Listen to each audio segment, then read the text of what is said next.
to Outreach Connection, focusing on topics and issues that reach our communities with the love and the power of Jesus Christ.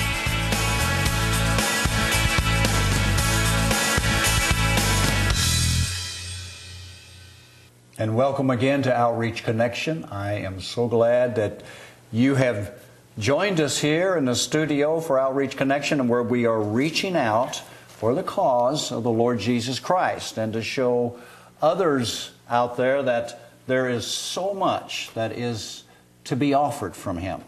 And I want to read to you, I'm Gary Schluckebeer, the host of Outreach Connection, but I want to read to you the kind of the theme verse that I read so often, because it really fits the program here and which I'm really excited about of having here today. And it is out of Isaiah chapter 58 verse 12, where it says, "And they that shall be of thee shall build the old waste places. Thou shalt raise up the foundations of many generations, and thou shalt be called the repairer of the breach, the restorer of paths to dwell in." And that scripture verse, it seems like the different programs I have, the different missionaries, the different guests that I have can fit so many different types of ministries. Well, what I have today is a ministry also. And I am, like I said, am so pleased and just honored to have here with us. It's going to be the Great River Honor Flight. And I got to go on that honor flight back in October 22nd, flight number 34. And I have with me around the table, had the bus captain that went with us, did an awesome job, Barry Chain. Thank you, Barry, for being with me here on Outreach Connection to be able to talk about how you guys are honoring the vets. And then the chairman here of the Great River Honor Flight, and Carlos Fernandez. Thank you for so much for being here, and I'm just impressed as I've watched you, and from the beginning, or my first beginning of it all and everything, and the presentations down at Hannibal, where both of you, what you did. And then I have my guardian, who when I went, because let me tell you, the veterans were really, really honored and taken care of. Annette Hoskins, she was my guardian. And we have a kind of a long story about how this all came about. Very good friend, she and her late husband. Her husband just passed away, about 3 months ago now. Actually 6 in June. Has it been 6 months already? Yeah. And Randy has been just a good friend to me and Annette over the years. And he was in Vietnam. And he and I were supposed to go together. And he filled out the paperwork, and I didn't. But I got chosen because of all of that. And with that, Annette got to be my guardian to go along too, which it would not have happened if it wouldn't have been, if her husband would have went, because the wives can't go with the husbands. So anyway, enough said here for myself here. I want to get started with Carlos here. And being the chairman of this, let's just start with, when did it all begin for you? When did Honor Flight for the Quincy area begin? And well, Quincy, Hannibal, Keokuk, and the surrounding area. It began about 2009, early summer 2009. There was a presentation at a Rotary Club in Hannibal from a group in Columbia who was already getting started and doing an Honor Flight program, or what we call hub. Instead of clubs, we call them hubs. Okay. And Columbia had gone on one flight, and they were going out trying to recruit people to sign up, veterans to sign up, and they were reaching out. So as you can see, they were reaching all the way to Hannibal, and they were reaching quite far. And at the same time that presentation was being made, and the folks at the Rotary Club in Hannibal were learning about it, I got a phone call from a colleague who's a station manager at KOMU, which is a station in Columbia, Missouri, and they were very involved in that first flight. And he said, "We just did something that was truly amazing, and I wanted you to know about it, and I think you need to figure out how to get something like that going up there."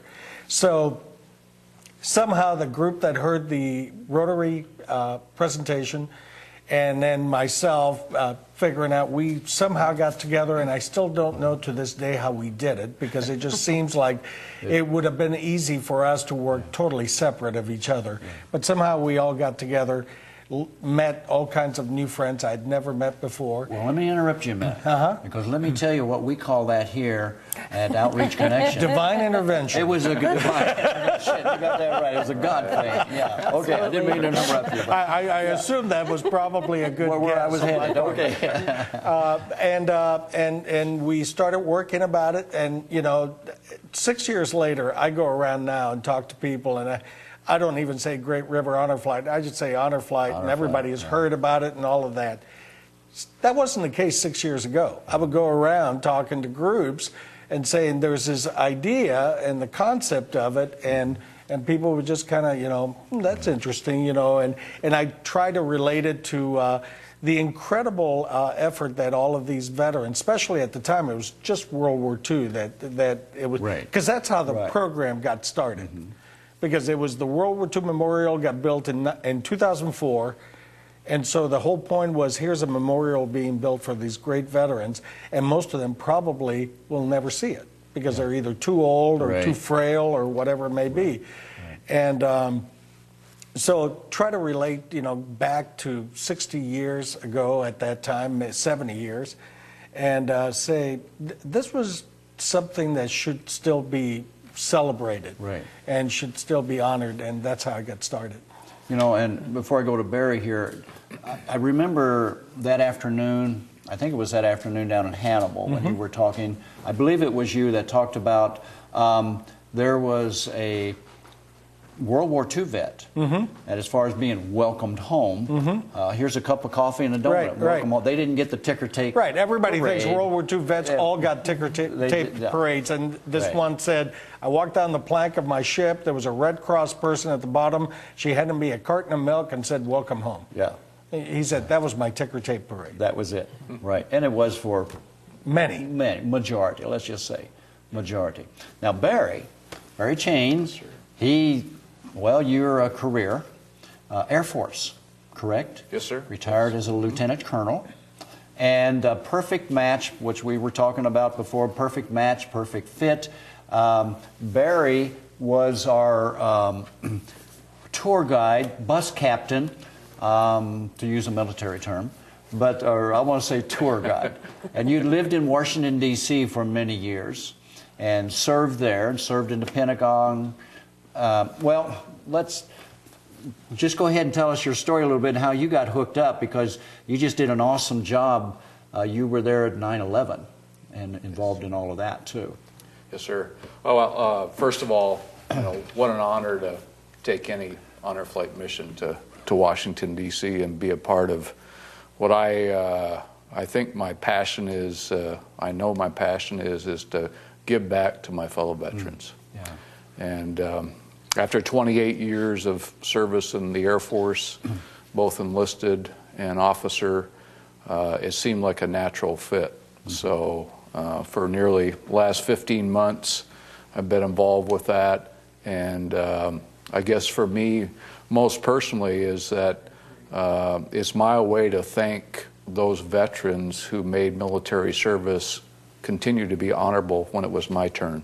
And hopefully I'm doing that for the next generation of military men and women in part when it's their turn.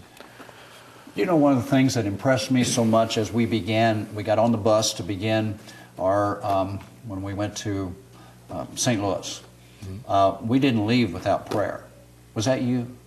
Actually, it was Jeff Brown from ministries at Hannibal LaGrange, who actually gave the prayer. But yes, we all. I was on the back of the bus. Annette and I was on the back of the bus, and I couldn't see who it was. But I thought, well, Barry did a good job. You got the credit, okay? But I was really impressed. Thank the Lord. We started out with prayer, and for all that, and then when in Washington D.C., like I said, you were our tour guide, and yes, it's a great day. It's it's a packed day. It's a packed day. As you well know, it essentially turns into 24 hours by the time we have breakfast either in Hannibal or Quincy, and we load the bus, and we usually get into St. Louis about 4:30 a.m. And then we fly into D.C. and we get into Baltimore about 9 o'clock their time. Welcome with a cannon salute and a wash down of our arrival aircraft, which always is a big treat. That was. And then always a warm welcome by fellow citizens. Oh my lands! That was ROTC groups, veterans. It's all really well done there at Baltimore Washington International Airport. Yeah. You know, I was with that when I got out of the Army in San Francisco was where I got out. They gave me a pair of dress greens, Class A's, to go home, and I went from San Francisco to Kansas City. And there wasn't any, being in Vietnam, and there wasn't anybody coming against me like some of the stories that you heard or anything like that. But walking through the airport then, in my uniform, it was no big deal. Nobody said anything. But wow, what a big deal today that the honor flight has done to welcome. As you know, Vietnam is one of those, there was kind of no welcome home with all of the stuff that went on with all of that. And to be able to go and come and get off the plane, and I know they had prepared them on the intercoms and everything, I know, and the people there applauding, you were speechless. You know, it was an emotion, a very emotional, from Baltimore to Reagan Airport to ones on the airplane, you know, and the announcements that they gave and everything. And to really honor the veterans. It was just awesome. Now, and we all know how pleasant we all are when we're traveling. So the fact that they've taken the time to sit and show that gratitude is really even more amazing, because normally traveling's pretty stressful. Period. Yes. You know, and most people are not smiling too much at airports. You know, they're worried about a number of things. So the fact that all of a sudden this announcement's made and they stop and they're there to greet, I think is amazing. And even after that, going through the airport, people would come up to you, you know, and thank you. And I think it was, I made note that our particular day in Washington, D.C., there was a large number of international visitors. So it was, you know, after spending almost 20 years in Washington, you have a feel for crowds, and it was a pretty large crowd as our day unfolded. And what was particularly rewarding was the number of international visitors who come up and chatted with our veterans and thanked them, shook their hands, took pictures with them. It was really, I thought, very complimentary of their service. They understood the importance of that day for the veterans, and that's what Carlos, he always tells us, I think, when we start every board meeting, ladies and gentlemen, we're here today because it's all about the veterans, and that's what we try to do. And it's, once again, you do such an awesome job putting the veterans first. You know, you humble yourselves to do that. Now, let me get to Miss Annette here. My favorite guardian, Annette Hoskins. Well, the story about how we got selected to go, you got selected to go and everything. But give us a little bit of background on being a guardian. What did all that mean to you? You did a good job, by the way. You really took care of me. I appreciate that. And that's what the job, if that's what you want to, it's not really a job, it's a privilege, it's an honor. But that's what we're supposed to do, is to take care of the guardian, or take care of the veterans, to make sure that, you know, they've had enough to eat, they've had enough to drink, they don't get dehydrated. If they need medicine, you know, we need to make sure, not that we give it to them, but you need a wheelchair. If you need a wheelchair, and that's part of it. We will be honored to push you around all day. But no, that is what our responsibility is. And it was especially touching for you and everything because of your late husband, Randy. Correct. Who died 6 months ago, a Vietnam veteran. And you took some stuff to the wall. A stuffed bear, I would say stuffed, but you took some items, a picture of him and everything to the wall, was Correct. able to help your grieving process too. Correct. You know, and I believe it did. And that, for me, I mean, it was a blessing and an honor for me to be your guardian, because we've known each other for a long time, and to go in place of Randy. But for me to be there, knowing he was very proud of his service for Vietnam. He didn't talk about it a lot, but he was very proud to acknowledge that he was a Vietnam veteran. And for him to be represented by myself, and for me, I know it's all about the veterans, and we're supposed to, do what they want, let them stay at the memorial, it's not about us. It's not about us. However, you allowed me to take and do this for Randy, and that meant everything to me, to be able to place his picture in a rose at the Vietnam Memorial Forum. And you gave me that space, which I appreciate very much. But then the rest of the day, it was about all the veterans, and not just you. I was your guardian, but we're there to help everybody, and they do. And it's such a great team. You just work together. To make it great for the veterans. You took a picture of every one of those veterans. I did. You sent, in fact, I've got it in, and my little scrapbook that I've put together, sent a note to all the veterans with their picture. I did. In it and everything. And listen, that was very touching for all the other veterans too. For you to be that, to do that. And I'd look up and I'd say, "Where's my guardian?" Don't say that, because I wasn't doing the job. Okay. I knew where she was. You knew where she was. Yeah. She wasn't doing her job. And how awesome that was, though, that you honored them that way. That meant something to me. I mean, I love taking pictures. That's obvious. And it gave me a chance to know the veterans just a little bit. To get their name, to get where they were from, what service they were in. And I hadn't planned on sending them pictures. I mean, the note and the pictures, I just wanted them for me, so I had an account of it. But when I got home, it's like, you know what? The veterans probably don't have just a picture of themselves on this trip. I'm like, well, why not? I can do that. So I did, and that's just something I enjoy doing. It was awesome. And I've actually heard back from several of the veterans. And I had one of them call me on Thanksgiving and wish me a happy Thanksgiving even. That's awesome. So it's all worth it. We touched. It's all worth it. Yeah, it was touched. So. Well, and all the guardians too. I saw fathers and sons together, and it was just it's really wonderful.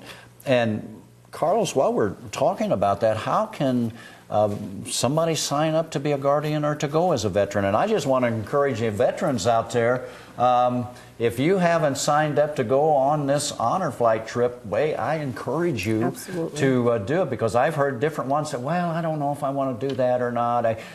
You'll be glad that you did when you do it. Yes. So how can this be done? How can they sign up? Well, what we do is we treat all veterans, the same, and we ask them to fill out an application, and then depending on the date that application's received, that's how we go down the list. Now, we started out with World War II veterans because that's what the whole program was designed behind. And as we saw that World War II applications were starting to get smaller and smaller, we then transitioned to Korea, and then started taking Korean veterans.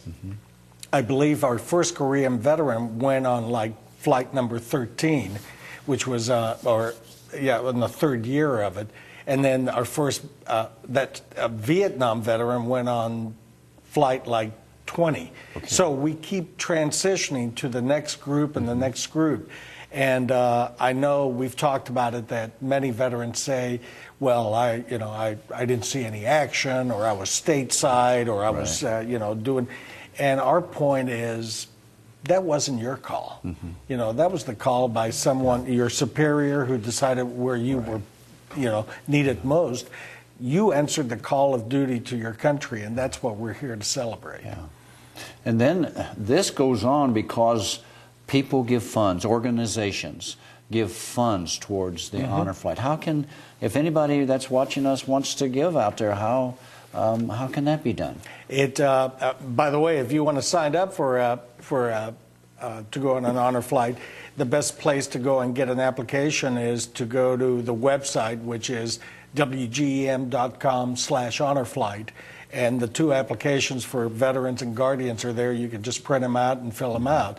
The same thing, being the manager of WGEM, I've utilized that, and that megaphone as such, sure, to spread the word out. So we use it also as a center point, so as not to spend any money on offices or office supplies or things like that. Right. So we. People, if they want to send contributions, they just send it to Great River Honor Flight, but to the address of the station, which is 513 Hampshire in Quincy, Illinois. Okay, and because I know 62301. yeah. And I know there's groups out there that perhaps want to be doing something, or something that they can pick up, and this would be an effort, which really, because the veteran, it's all paid for. Yes, it is. For the veterans. Yes, it is. They don't.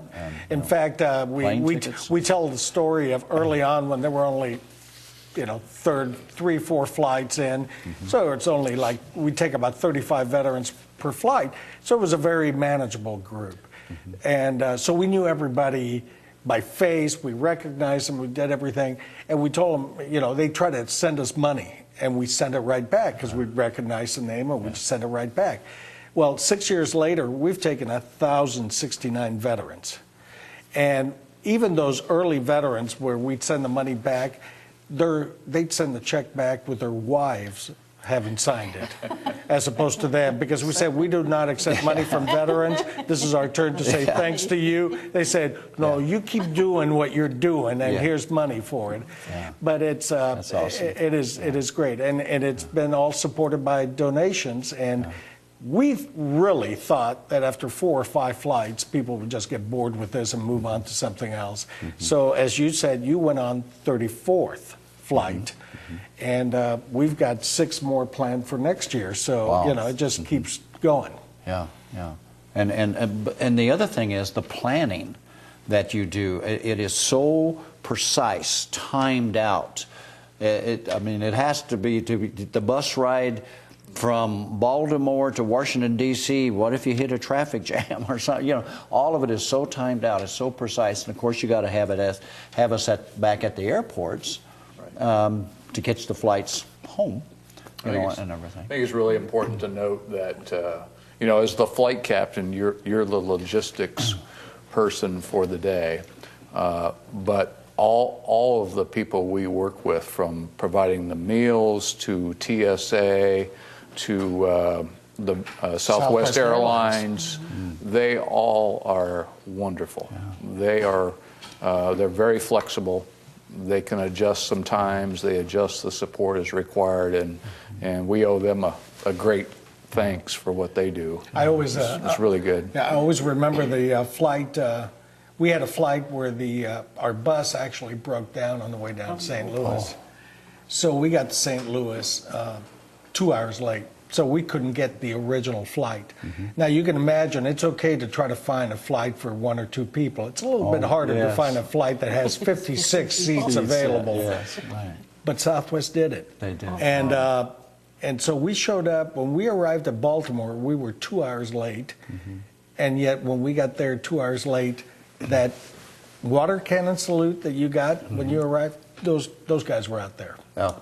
Doing it 2 hours late, and you're just sit there and shake your head going, this is amazing. Amazing, yeah, fantastic. Well, I tell you, it is all fantastic, and I brought some of my memorabilia in. We got back to Hannibal and going through that line, it was just awesome, wasn't it, Annette? Very much so. And it's just so moving again. Well, the whole day was so moving, but the quilters out of Hannibal, they gave the veterans a patriotic quilt there. You can see from the honor flight, you can see a cap that we got, a T-shirt that that we got to wear with, if you were from Korea or World War II, Korea had like Vietnam was a helicopter on the cap and on your T-shirt. Another plaque there, and I've got other things that I was able to get. And then what really took your breath away was on that bus when you guys did mail call. And you got these letters. And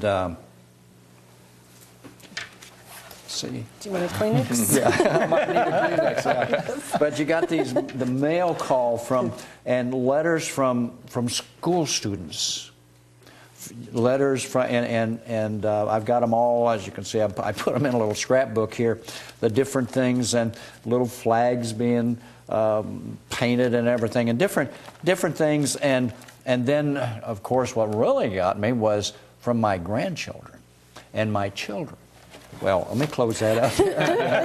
It just still takes your breath away, and the honor that was given from people that don't even know you to your whole family. You know, it's just to bring it all together. Barry and I are very blessed because we get a chance to experience this over and over. You do. And there's lots of people out there who just died to do it just once. Yeah. You know, and but we're blessed by it, and we're blessed because we get to meet people like both of you. Right. Absolutely.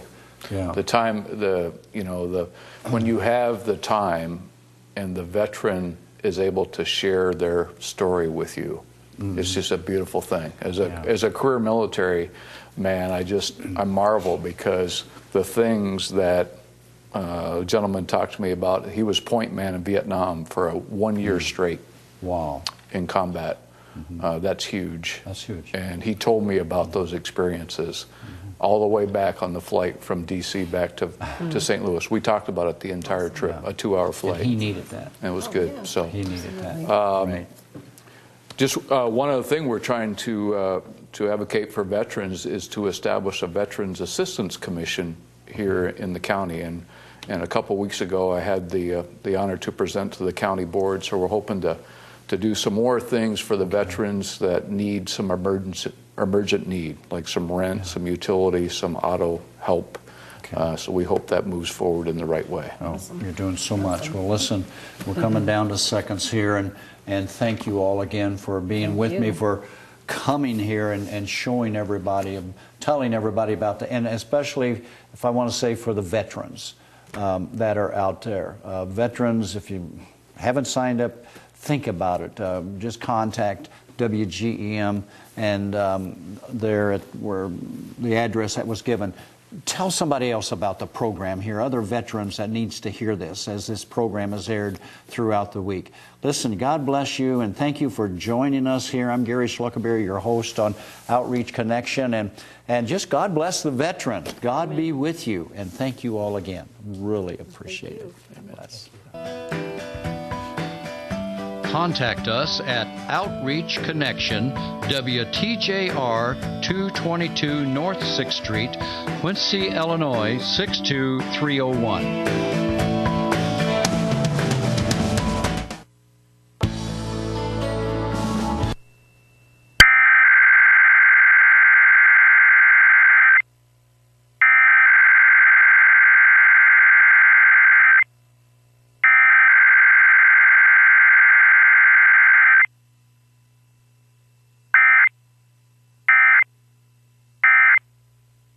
I am the door. By me, if any man enter in, he will be saved, and shall go in and out and find pasture. John chapter 10.